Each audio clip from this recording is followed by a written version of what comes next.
associative et vie locale, c'est avec Isa dans Ça vient du cœur sur Happiness. Bonjour à toutes et à tous, bienvenue sur Happiness et dans l'émission Ça vient du cœur, votre rendez-vous hebdomadaire dédié aux initiatives solidaires et aux belles énergies locales. Je suis Isa et chaque semaine, je pars à la rencontre des associations de l'Oise et de la Somme qui œuvrent pour améliorer le quotidien, tendre la main et créer du lien. Au programme, des témoignages, des rencontres inspirantes, des projets portés par des bénévoles passionnés et engagés. Parce que derrière chaque action, il y a une histoire, un visage, une envie de changer les choses. Alors, ouvrez grand vos oreilles et surtout vos cœurs. C'est parti pour Ça vient du cœur, l'émission qui met à l'honneur la solidarité locale. Comme chaque mercredi, je suis accompagnée à la technique par mon binôme préféré, Maxime. Bonjour Maxime. Bonjour Isa, comment vas-tu ? Ça va bien et toi ? Eh bien ça va très bien, ça va chaudement, mais ça va très bien. Bon, parfait. On reçoit une nouvelle association cette semaine. On a une personne autour de la table. C'est ça. Une association amiénoise. Oui. Et on va parler art avec quelle association ? Avec l'association Cowork Art, association d'artistes et d'artisans locaux qui propose des cours, des ateliers et des créations 100% fait main à Amiens. Et pour parler de Cowork Art, aujourd'hui, nous avons dans nos studios Vinote. Bonjour Vinote. Bonjour à tous. Tu vas bien ? Ça va et vous ? Ça va. Merci d'être là en tout cas. Merci pour l'invitation, ça fait vraiment plaisir de parler des petites associations locales et surtout dans le monde de l'art c'est un peu compliqué. Oui, on est d'accord. Ça fait vraiment plaisir. Bah, tant mieux. Moi j'aime bien que mes auditeurs donc, connaissent un petit peu mes invités. Donc, si tu veux bien, on va prendre un peu de temps pour que tu nous parles de toi, de ton parcours perso, pro. Est-ce que tu viens d'Amiens ? Est-ce que tu viens d'ailleurs ? Voilà, t'as libre champ pendant quelques minutes pour t'exprimer. Petite biographie en live, yes. Coup, autobiographie. Du coup, moi, initialement, je viens de région parisienne, mais il y a 15 ans, mes parents ont décidé de s'éloigner un peu du bruit de la ville pour aller en campagne, du coup, dans l'Oise. Et du coup, par la suite, j'ai fait mes études à Amiens en fac d'art plastique.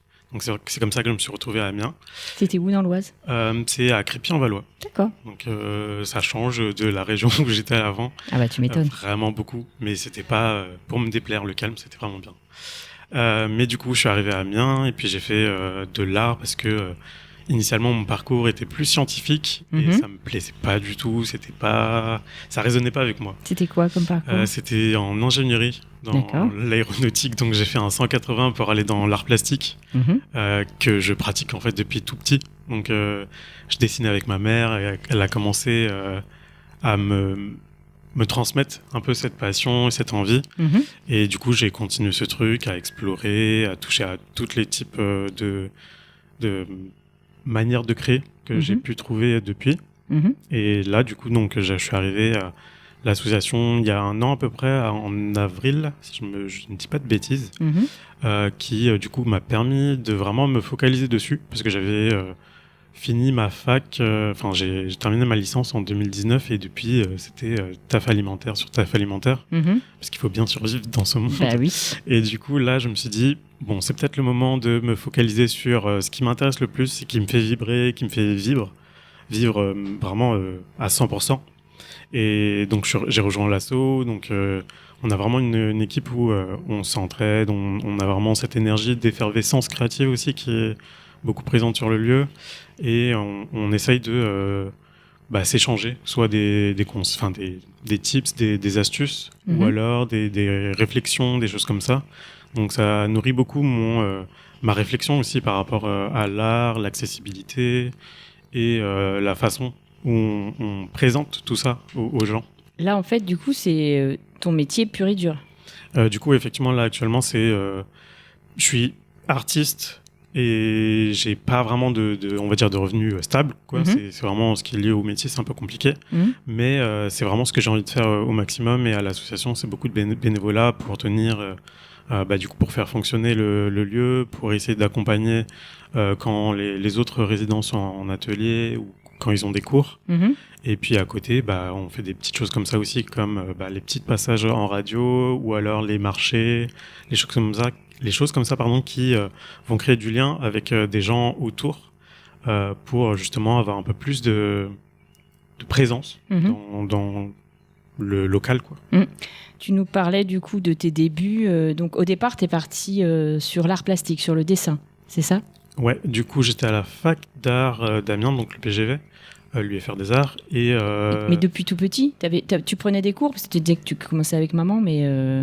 Non, vraiment, c'était en autodidacte. Et en fait, D'accord. j'aime beaucoup apprendre. C'est un de mes trucs préférés, apprendre tout et n'importe quoi. Je regardais des émissions sur les animaux, sur la science, sur l'espace. Et cette compétence, cette capacité d'apprendre des nouvelles choses et ensuite de pouvoir les reproduire, c'est un truc qui me travaille et qui me fascine.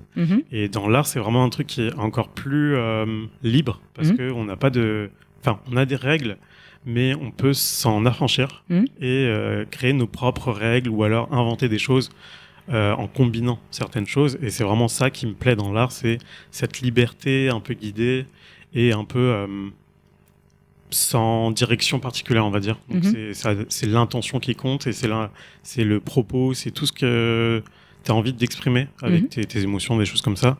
Donc ça a vraiment été touché à tout ce que je pouvais comme médium, avec les moyens du bord surtout, parce que c'est aussi compliqué financièrement. Et quand on n'a pas, je sais pas, un atelier pour travailler la pierre, c'est pas le médium qu'on va utiliser en premier pour développer sa créativité. Donc voilà, c'était en autodidacte surtout. Donc tu as commencé avec l'art plastique et après, tu as touché d'autres choses ? J'ai un peu fait du numérique, pardon, pas du digital. Donc c'était des petits essais en 3D sur des applications dédiées ou un peu de graphisme, des choses comme ça. Mais en fait, je suis très vite limité parce qu'il me faut quand même les bases. J'ai besoin d'un socle que j'apprends avec des gens ou alors avec des cours vraiment carrés.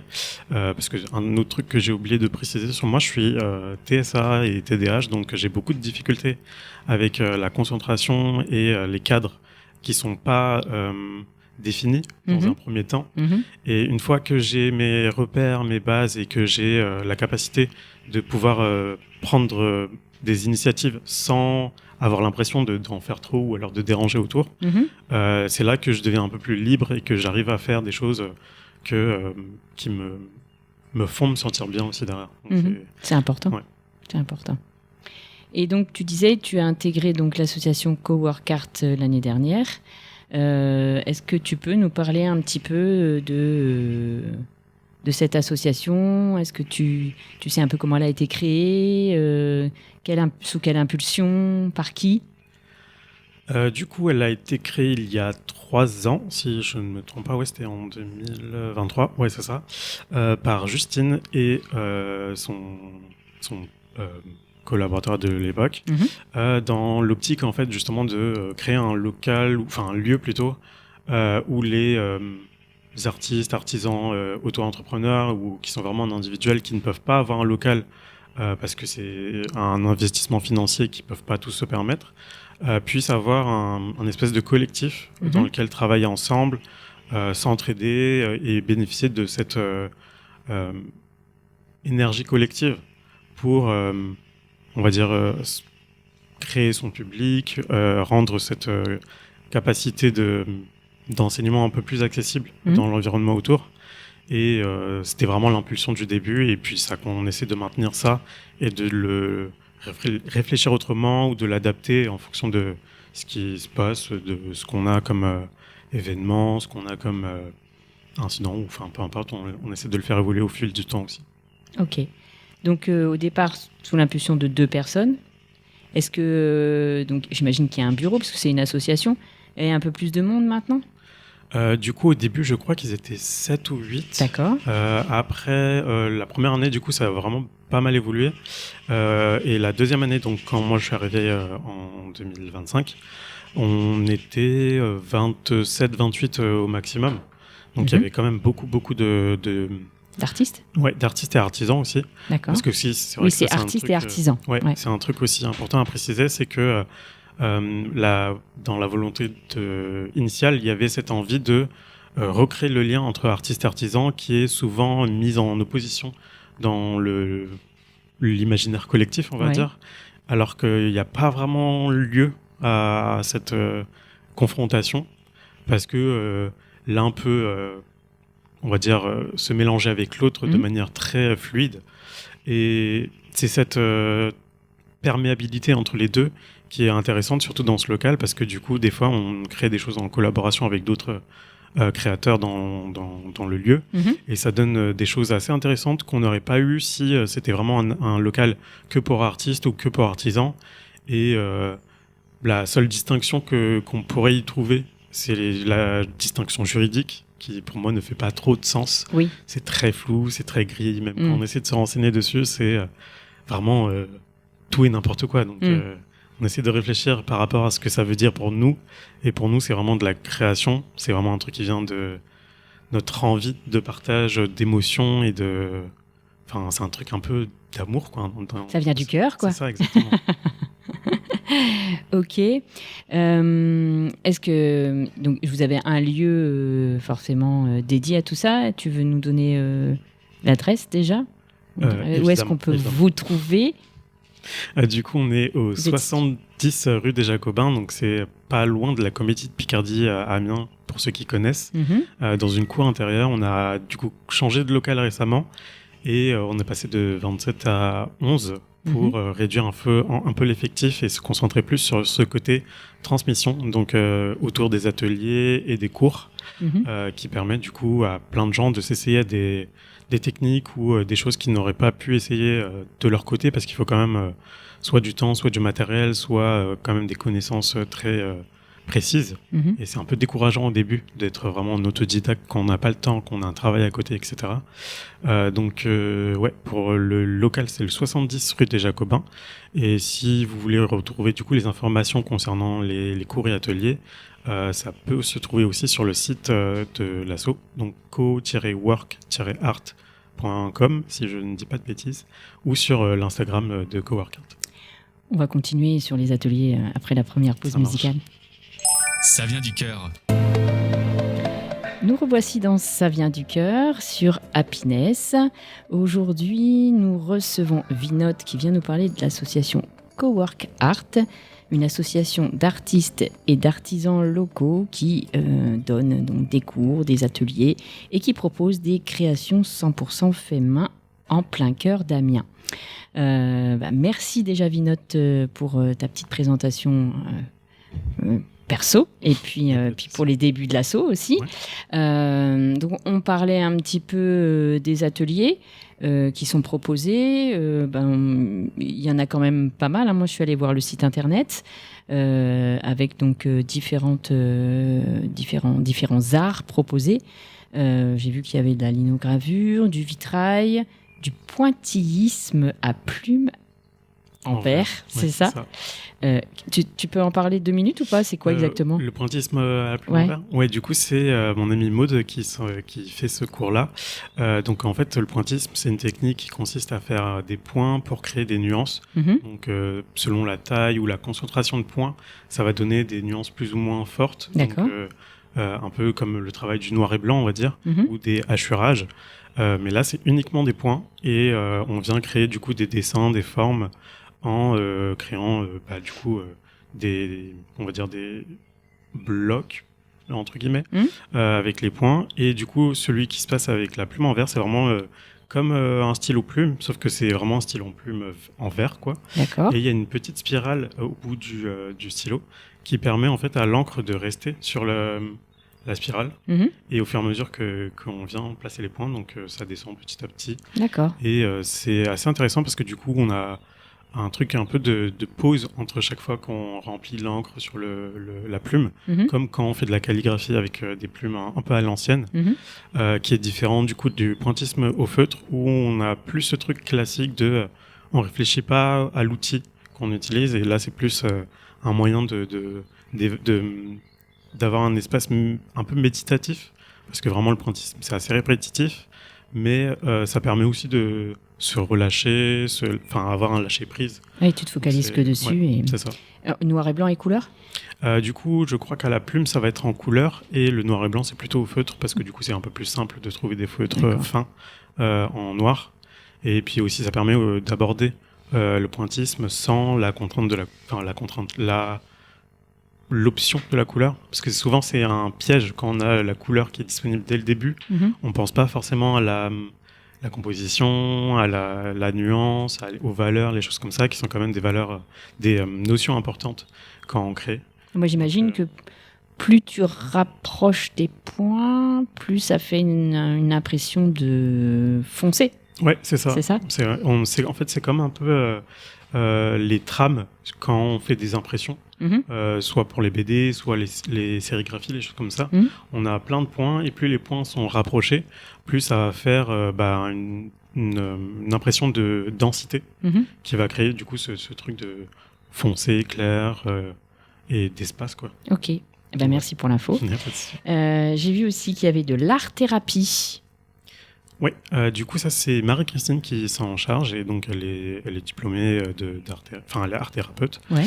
Et c'est beaucoup de travail sur le lâcher prise aussi, sur l'émotion, sur comment utiliser telle ou telle émotion pour créer. Elle fait aussi des ateliers en collaboration avec Peggy, qui travaille avec le fil. D'accord. Donc elle qui fait du macramé, du micro-macramé. Ouais. Donc c'est vraiment du tissage avec des fils différents selon les techniques.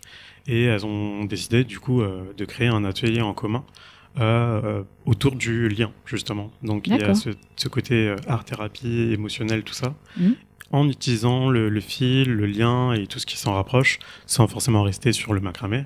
Donc c'est ce genre de choses que je disais qui était assez intéressant dans ce local, dans ce lieu et cette association. C'est la capacité de pouvoir créer des choses naturellement qui se juxtaposent sans avoir cette initiative nécessaire dès le début d'aller chercher telle ou telle personne pour créer un atelier. Là, le fait qu'il y ait des choses qui sont disponibles directement et des médiums, des techniques ou des réflexions qui sont abordées au quotidien dans l'asso, ça a permis de créer cet atelier autour du lien. Atelier, c'est sympa. Ouais, c'est pas mal, je vais leur pitcher l'idée. Mais ouais. Et parce qu'en fait, elle se dit art thérapeute, mais du coup, elle s'appuie sur les collègues un petit peu. Alors sinon, qu'est-ce qu'elle met vraiment en place?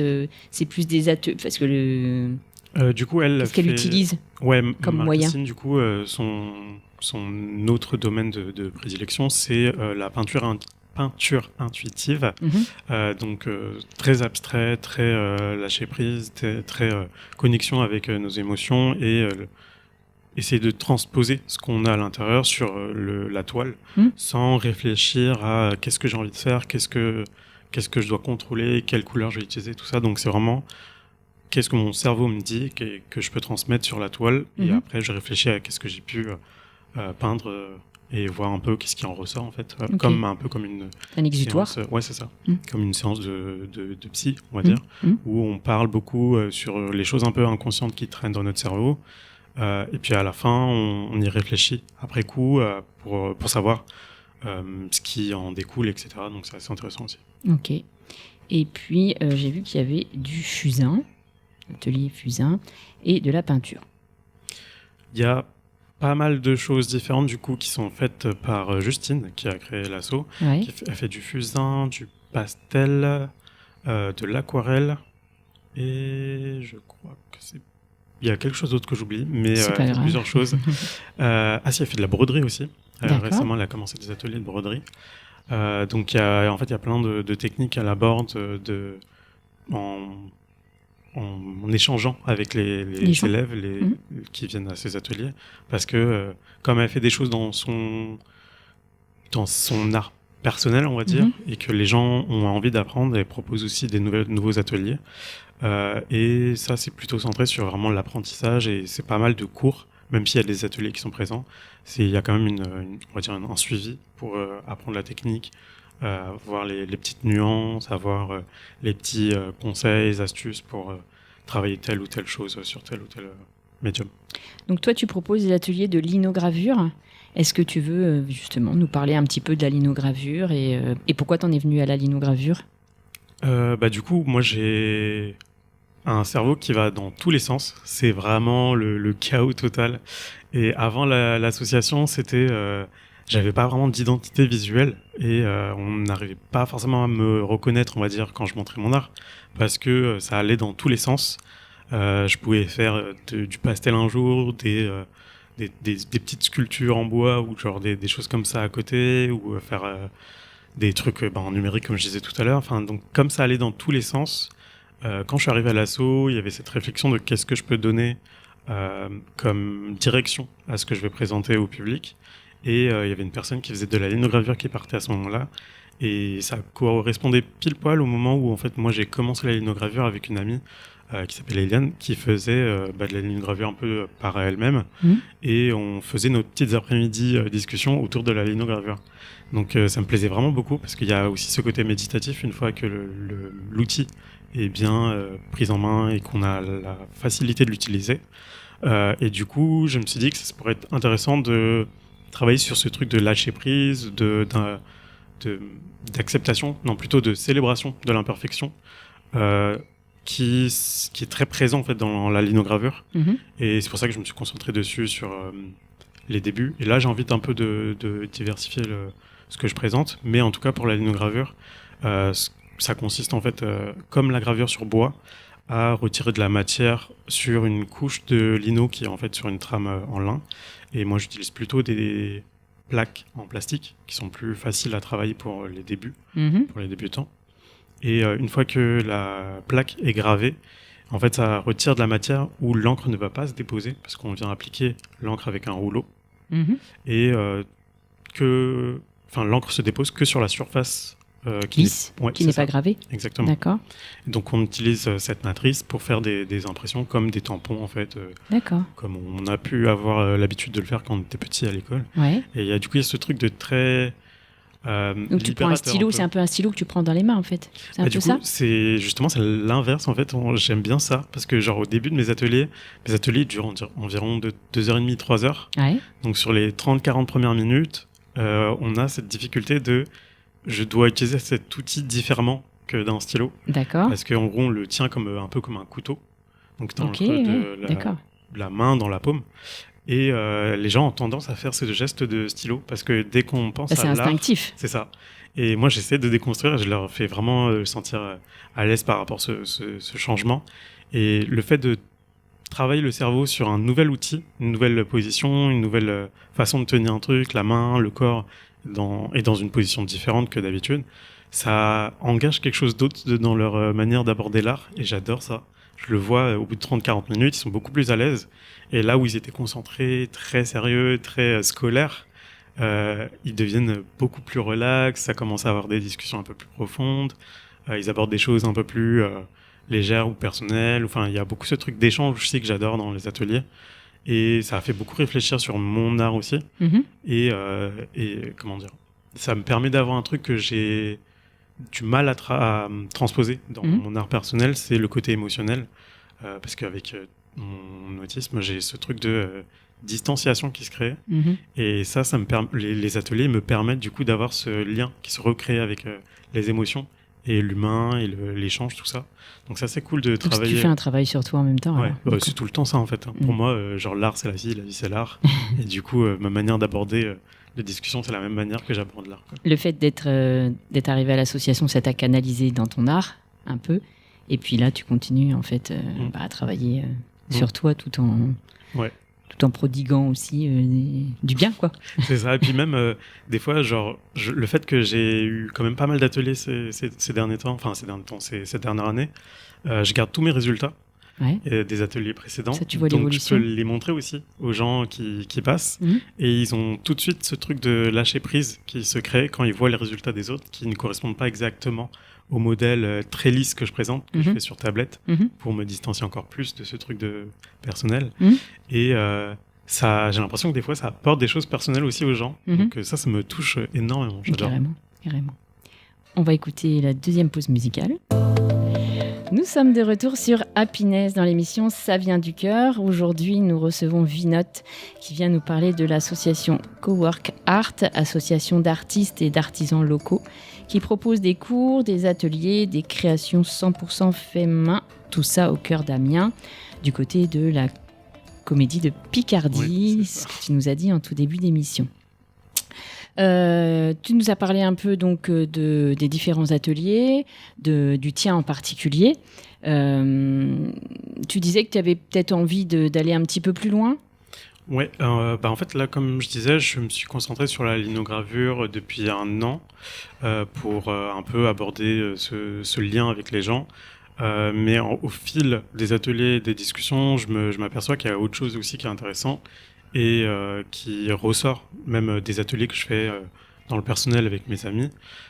C'est ces questionnements que j'ai en permanence dans ma tête. C'est comment mélanger les choses, comment aller au-delà de la première idée qu'on a en tête.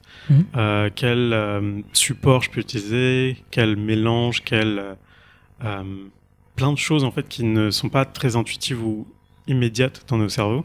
Et j'adore aller dans ce questionnement, dans cet élargissement de notre faculté à appliquer certaines choses dans l'artistique. Et j'ai envie de proposer du coup des stages ou on va dire des demi-journées, des journées où on travaille sur cette réflexion-là. Donc quelle idée j'ai envie d'exprimer, quelle émotion, quel souvenir peut-être, ou qu'est-ce que j'ai envie de mélanger, comment je peux le mélanger, il y a tellement de questionnements en fait possibles dedans que du coup quelque chose d'un peu plus libre, parce que tes ateliers en fait tu ramènes un modèle si j'ai bien compris. Ouais. Et après, la personne refait le modèle, bon, à sa manière, évidemment, mais il y a quand même un modèle à la base. Là, ce serait du coup peut-être un peu plus libre dans l'expression. Ouais, c'est ça. Bah, du coup, dans les ateliers linogravure, j'ai des thèmes. Et souvent, j'aime bien personnaliser aussi les modèles. Donc, j'envoie un message aux gens pour savoir est-ce qu'ils ont un truc qui est en préférence. Donc, je les dessine en amont pour l'adapter au médium. Mais dans ces stages-là que j'ai envie de proposer, effectivement, il y a ce côté de liberté. Parce qu'on a tendance à être dans des milieux très carrés, très rigides, très fermés. Et moi, ce que j'adore dans l'art, c'est cette liberté. Et c'est vraiment ce côté, je peux faire n'importe quoi, et il n'y a pas vraiment d'attente, à part la propre attente de soi, c'est ça. Et le résultat, c'est pas forcément ce qui nous intéresse, c'est un peu le chemin, le cheminement qui mène à ce résultat. Et les questionnements, les émotions, tout ce qui fait partie en fait de la création de l'œuvre. Et à chaque fois que j'en parle, on me dit mais en fait tu devrais proposer ça en atelier parce que moi j'ai adoré faire ça. C'est souvent avec des amis du coup. Ils se posent pas forcément les questions là en créant. Et moi c'est des trucs que j'ai tout le temps dans ma tête, donc je me suis dit bah pourquoi pas proposer ça aux gens pour aussi leur montrer que bah, l'art c'est pas juste ce qu'on voit dans le musée, c'est aussi créer et c'est aussi un truc personnel, un truc de qu'on va peut-être pas forcément exposer, mais ouais, c'est ça. On n'est pas obligé de montrer ce qu'on fait, mais ça aide beaucoup à avancer sur la vie. En fait, il y a plein de choses qui peuvent être métaphoriques un peu, ou alors en dire beaucoup sur notre personnalité. Rien que par exemple dans les ateliers de lino, quand les gens sont très pointilleux, je le vois, ils font des petits tas avec toutes les petites chutes, ou alors il y en a qui sont vraiment très ils s'en foutent un peu du bordel qu'ils font, et ça c'est rigolo aussi à voir. Moi ça me dérange pas du tout, mais du coup il y a la personnalité qui transparaît dans les ateliers. Je me suis dit ça serait intéressant aussi de lui laisser libre cours dans un atelier encore plus libre que dans un truc où c'est limité à la technique, au modèle, tout ça. Donc je voulais vraiment aborder ce truc de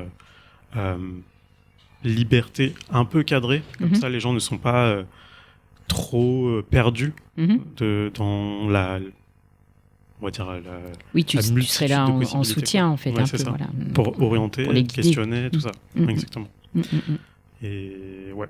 Et donc ça c'est un projet pour bah là je l'ai déjà programmé sur les prochains ateliers que je propose, mais on a un truc assez intéressant dans notre asso, c'est que la programmation, il y en a une fixe pour donner des idées aux gens qui ont telle ou telle envie à ce moment-là, pour avoir vraiment un cadre présent fixe, quoi, on va dire.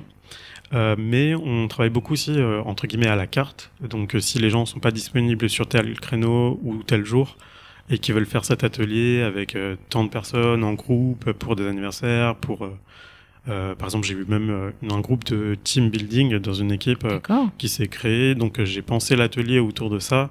Donc, chacun a fait genre une pièce d'une pièce complète enfin, un morceau d'une grande pièce. Et donc, Ouais. on a tout imprimé ensemble. Et ça faisait vraiment un truc de cohésion sur une idée qui correspondait à la fois à l'entreprise qui me venait faire l'atelier avec moi et à la fois à mes propres valeurs aussi.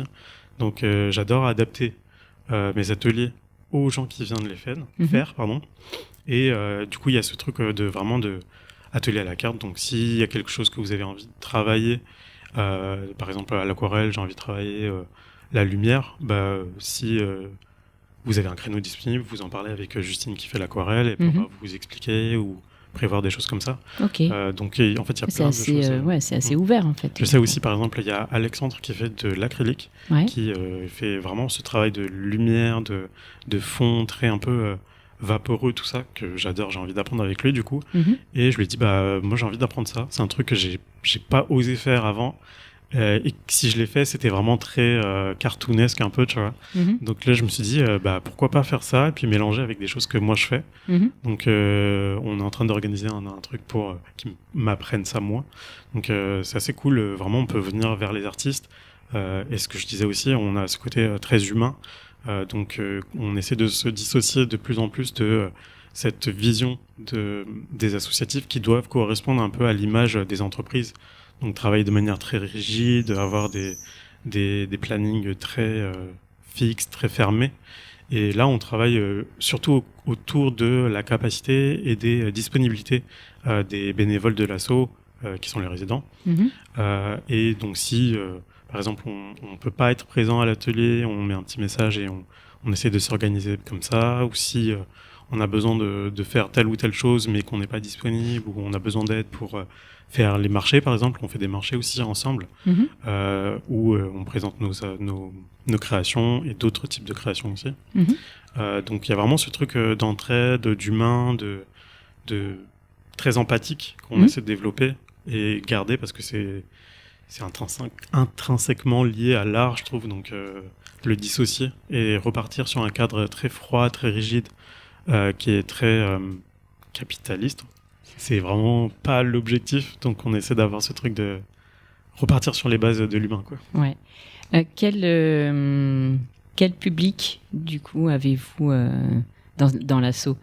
Est-ce que c'est uniquement des adultes, des enfants ? Est-ce qu'il y a un public aussi un peu de handicapés ? Est-ce que c'est ouvert à tous ? Est-ce que vous mélangez les adultes et les enfants dans les ateliers ? Comment ça s'organise un petit peu ? Comme je disais, en fait, on est très flexible. Il n'y a pas de rigidité par rapport à ça. Il y a peut-être certains ateliers où c'est un peu dangereux. Par exemple, le travail du verre, où c'est des machines, des outils tranchants, des choses comme ça, où il y a quand même une limite d'âge de 15 ans minimum. Mais sinon, le reste des ateliers est assez ouvert au niveau de l'âge. Il n'y a pas vraiment de limite. Tant que la personne est intéressée pour le faire, on peut en discuter, on peut voir comment l'adapter. Il n'y a pas vraiment de choses qui ne sont pas faisables. Donc moi j'ai déjà eu par exemple mon premier atelier c'était une fille de 7 ans avec sa grand-mère qui est venue faire un atelier pendant un week-end entre Mamie petite fille. Ouais, c'est ça. Et c'était vraiment intéressant de les voir travailler ensemble. Donc il y avait ces petits échanges familiaux, mais à la fois cette volonté d'apprendre et de partager un moment unique. Et je trouve que c'est cette liberté qui est intéressante aussi. Donc on essaie de rendre tout le concept de l'atelier, de l'association, très accessible. Et ça passe aussi par l'accessibilité pour les personnes en situation de handicap, que ce soit handicap visible ou non, il n'y a pas de souci, parce que du coup moi aussi je suis dans un handicap invisible. Donc si par exemple la lumière pose problème, le son pose problème, on fait aussi attention à ce genre de choses. Donc ouais, vraiment l'accessibilité c'est très important. Et au-delà aussi, l'écoute de l'autre. Ouais. Et comme je disais, l'accessibilité, mais dans tous les sens, même le fait de rendre accessible l'art à un public qui ne peut pas se le permettre, c'est aussi dans des réflexions qu'on a actuellement. Et on essaie de créer du coup des projets pour avoir des partenariats avec des autres organismes ou peut-être des écoles, des communes, pour créer des programmes où les gens qui n'ont pas forcément les moyens de se payer un atelier, qui peuvent être plus ou moins chers selon les budgets, puissent quand même créer ce truc et avoir ce truc de réflexion. Parce que je trouve qu'en ce moment, il y a beaucoup cette division qui se crée entre ceux qui peuvent se permettre d'accéder à l'art et ceux qui ne peuvent pas. Et du coup, ils se privent en fait d'une manière de non seulement de grandir personnellement, et aussi de se questionner, de réfléchir sur le monde, d'évacuer certaines choses. C'est c'est vraiment une thérapie un peu de l'art en général. Sans parler de vraiment d'art-thérapie, je parle vraiment du côté personnel. C'est très psychologique, on va dire. J'allais dire philosophique, un petit peu aussi. Mais c'est vraiment accessible, mais dans tous les sens du terme, et on essaie de vraiment réfléchir dessus. Et s'il y a quelque chose qui nous manque, on essaie de se le partager entre nous pour voir qu'est-ce qu'on peut améliorer au fur et à mesure, donc ça c'est cool. On va revenir sur les projets justement avec les écoles et tout ça dans la partie suivante de l'émission, si tu veux bien. Ça marche. Nous sommes toujours sur Happiness dans l'émission Ça vient du cœur. Aujourd'hui, nous recevons Vinote qui vient nous parler de l'association Artistic Cowork Art, association donc d'artistes et d'artisans locaux qui propose des cours, des ateliers, des créations 100% fait main en plein cœur d'Amiens. On parlait du coup des partenariats et des choses pour l'accessibilité, effectivement. Exactement, oui. Si vous alliez proposer un petit peu vos ateliers en dehors du lieu dans lequel vous êtes, au niveau des écoles, des IME, des choses comme ça, peut-être là, pour des communes en fait, aussi, tu disais. Ouais, en fait, c'est encore en travail, c'est en préparation, parce que du coup, comme on est bénévole, on doit aussi gérer les choses personnelles, les choses comme ça. Et puis, comme tout le monde n'est pas disponible en même temps, c'est assez difficile de s'organiser, de trouver le bon temps pour parler de toutes les choses qui doivent être mises en place, répartir les tâches, tout ça. Donc là, on réfléchit en fait à créer des partenariats ou alors des programmes qui peuvent être proposés à des établissements, des communes, des écoles, enfin peu importe, des organismes peut-être. Je sais que il y a des programmes qui travaillent avec, par exemple, France Travail pour faire des ateliers autour de l'emploi, des choses comme ça. Mais ouais, c'est vraiment ce truc de rendre l'art et l'artisanat accessible aux gens qui n'y pensent pas forcément comme manière exutoire ou juste d'expression. Et le rendre de plus en plus présent dans le quotidien des gens, en fait. Donc, c'est en réflexion. Donc, si jamais il y a des partenaires qui peuvent nous écouter, nous proposer des choses, même si c'est des petites choses, il n'y a pas de souci, parce que du coup, on n'a pas cette volonté d'être ultra connu, enfin, ce truc très capitaliste d'expansion, de rendement, blablabla. Là, c'est vraiment ce côté humain. Donc, si quelqu'un a un projet ou un truc qui l'intéresse, n'hésitez pas à nous contacter, du coup. Parce qu'au niveau des écoles, ça peut être sympa, ça. Ouais. J'ai déjà travaillé du coup avec une classe en Ulysse, c'est ça, Ulysse. Et ils avaient beaucoup aimé l'atelier. L'art pour les enfants. Et puis l'institutrice me disait que là, c'est la première fois qu'elle les voyait calmes et attentifs. Donc j'étais vraiment ravi de cet échange avec eux. Et je me dis que, en fait, permettre à ces publics qui n'ont pas forcément l'art dans le quotidien, qui peuvent pas aller au musée ou qui peuvent pas acheter le matériel, qui peuvent pas forcément suivre un parcours traditionnel, pouvoir s'exprimer à travers l'art, en fait, ça les met aussi en valeur. Moi, je trouve que c'est aussi ce qui manque dans le milieu scolaire aussi. De toute façon, je vais juste partager, c'est rare quand je le fais, mais comme je suis chef de chœur, j'interviens en école et j'avais aussi une classe Ulysse.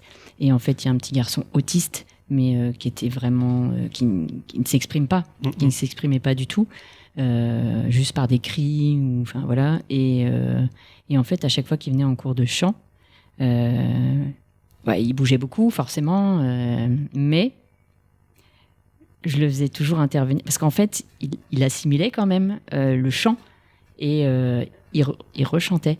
Il parlait pas, mais il rechantait ce qu'il apprenait. Et ça, tu te dis, t'as tout gagné en fait. Et c'est super gratifiant pour nous en tant qu'intervenants. Et puis c'est super de voir l'enfant s'épanouir dans quelque chose. Voilà. Puis des fois, ça réveille aussi un intérêt qui n'avait pas de moyens d'exister avant. Et je trouve que l'art, c'est un peu une nouvelle langue en fait que tu C'est apprends aux gens. Et plus tu as de langues disponibles pour communiquer avec le monde, mieux tu peux être compris, entendu, prendre l'espace, C'est ça. être présent en fait, Avoir ta place un peu. c'est ça exactement. Prendre Donc ta place. comprendre ton individualité dans le monde pour être dans le collectif, je pense que c'est aussi important. Et ça passe par beaucoup de choses, dont l'art, qui est souvent maintenant négligé ou alors mis de côté, au profit de choses très Pragmatique. Voilà. Quand on est artiste, comment on fait pour rejoindre Cowork Art ? Est-ce que c'est encore ouvert d'ailleurs ? Est-ce que vous avez encore des gens qui candidatent ? Du coup, il y a toujours moyen de candidater. Il y a un formulaire sur le site qui est disponible. Donc, vous pouvez donner une description de ce que vous faites, des informations sur vos réseaux, ce qui vous intéresse, la durée, les choses comme ça. Parce que selon la durée d'engagement, des choses comme ça. Mais ça aussi, c'est à réfléchir. Et puis après, ça, c'est évalué du coup avec le reste de l'équipe pour voir si ça correspond aussi à l'ambiance et aux valeurs de l'asso. Parce que du coup, on essaie quand même d'avoir des choses différentes les uns des autres pour pas présenter les mêmes choses et donc un peu se marcher sur les pattes. Et il y a toujours moyen de trouver des nouvelles façons d'aborder ce qu'on fait, donc ça, c'est cool. Parce que là, vous disiez au départ, tu disais vous étiez 27, maintenant vous êtes plus que 11, c'est par rapport à la taille du local, vous pouvez pas recevoir Ouais, du coup, en fait, on est passé dans une plus petite équipe parce qu'on se concentrait plus sur ce côté transmission, donc avec les ateliers et les cours. Et beaucoup de personnes ne pouvaient pas ou n'étaient pas disponibles pour ça parce qu'ils avaient un travail à côté. Donc, beaucoup étaient vraiment présents on va dire, leur création était présente dans l'éco, mais ne pouvaient pas contribuer à la vie associative et c'était un peu pesant aussi sur la gestion de l'asso. Donc on avait pris la décision de réduire l'équipe pour que ce soit un peu plus fluide et plus agréable aussi, que ce soit pas pesant sur le long terme et qu'on puisse un peu plus s'atteler du coup à cette tâche de transmission, de contact humain, d'échange, tout ça. Oui, parce que si on décide d'adhérer et de proposer des cours ou des ateliers, à côté, il faut quand même participer un minimum à la vie de l'association. Ouais, on avait un fonctionnement un peu plus rigide où on avait des heures de présence à faire avant, mais maintenant on est vraiment en mode si vous êtes disponible et en capacité de venir accueillir le public, par exemple, faites-le. Il n'y a pas vraiment de quota à faire ou quoi. C'est vraiment humain, on échange, on se dit là je peux pas, est-ce que tu peux me remplacer, tout ça. Donc c'est très important ce côté vie associative parce qu'on a envie de développer, comme je disais, ce côté humain dans les interactions sociales. Et c'est un truc qui se perd, donc on essaie de mettre l'accent dessus. Donc on essaie d'avoir un entretien avec les personnes qui candidatent, on va dire, pour voir si dans leur disponibilité, dans leur envie, dans leur énergie, c'est un truc qu'ils conçoivent aussi, qu'ils perçoivent et peuvent contribuer du coup à cette vie associative et à tout ça. Tu nous parlais aussi des marchés, des choses comme ça, où du coup on peut retrouver les partenaires de l'association qui vendent leurs créations aussi. Donc vous faites quoi exactement ? Est-ce que c'est vous qui faites la démarche ou comment ça se passe ? Ça marche dans les deux sens en vrai. Donc si par exemple, je sais qu'il y avait une personne avant qui faisait des petites créations en origami, des petits univers assez très très minutieux, très mignons, qui nous a proposé de rejoindre un marché qu'elle avait organisé dans sa ville. Donc il y avait plusieurs personnes de l'asso qui ont présenté leurs œuvres sur place.